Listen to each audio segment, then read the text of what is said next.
নজর রাখবো পরবর্তী সংবাদে।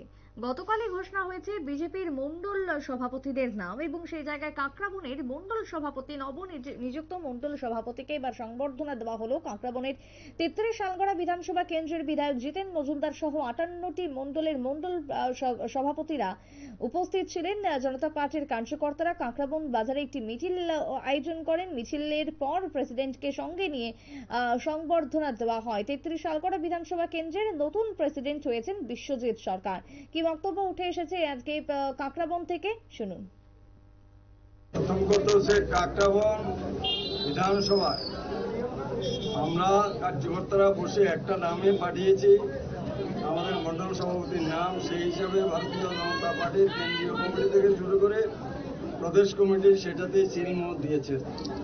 সুতরাং আপনারা বুঝতেই পারছেন কাঁকড়াবন বিধানসভায় সংগঠনে কোনো রকমের দ্বিমত, কোনো রকমের। আপনারা শুনলেন বক্তব্য।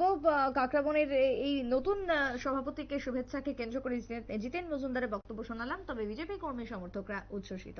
ছোট্ট বিরতির পর ফিরছি, সঙ্গে থাকুন।